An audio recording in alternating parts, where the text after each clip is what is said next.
ามาส่องกบกินอาหารมาเบิ่งตอนมันกำลังกินอาหาร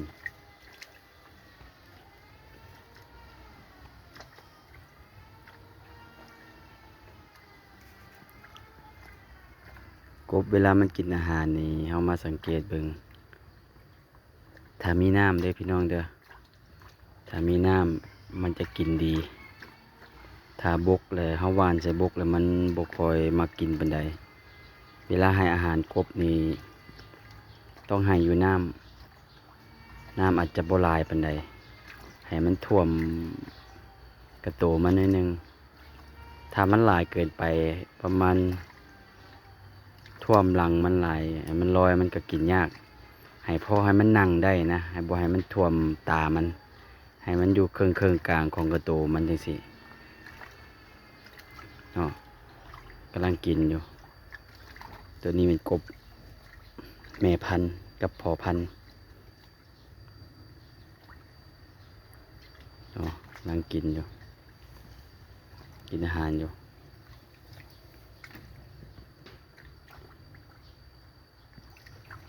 ให้อาหารให้วานให้อยู่น้ำเอา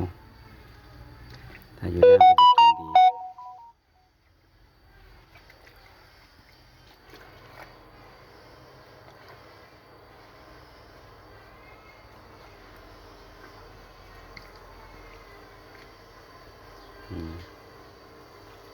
กินอาหารดีได้อยู่น้ำเด้อปักตบก็กินคือกัน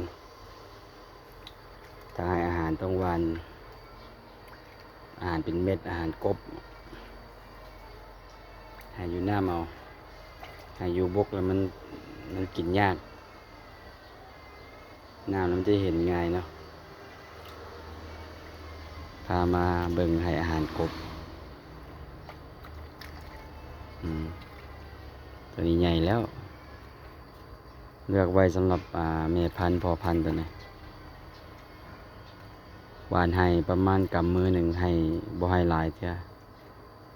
กำมือหนึ่ง2 กำเนาะเพราะว่าต้องเบิ่งอัตราของกบถ้าให้หลายเกินไปมันก็จะกินแล้วท้องอืดเฮ็ดให้มันตายได้ให้พอดีเหมาะสมให้ก็ให้บ่หลายให้เหมาะสมมาเบิ่งจำนวนกบเบิ่งว่ามันน้อยมันหลายส่ำใดทำนี้ก็บ่ให้หลายถ้าใส่หลายเกินไปมันก็แออัดเฮ็ดให้มันกินกันเบียดกันนานใหญ่ถ้ามันกว้างหลายเกินไปเฮ็ดให้เสียอาหารหัวอาหารละล่าให้ต้องให้เหมาะสมในการเอากบใส่บนกระชังนั้นบ่ให้หลายเกินไปแล้วก็น้อยเกินไปกำลังกินอาหารอยู่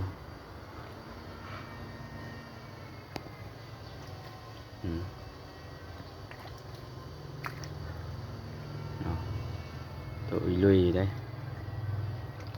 ขอบใจสำหรับติดตามอัปเดตข้อมูลไปเรื่อยๆสำหรับการเก็บการเบิ่งรักษาพ่อพันธุ์แม่พันธุ์กบไว้และรอติดตามเบิ่งว่าสิได้ผลหรือบ่สำหรับการเอาลูกมันการผสมพันธุ์เอาลูกฮวกกับกบน้อยว่าสิได้ผลบ่อีกหนึ่งไอเดียผู้ใดมักก็ใช้เป็นกำลังใจในการเฮ็ดคลิปดีๆสำหรับการเลี้ยงกบเนาะขอบใจหลายๆ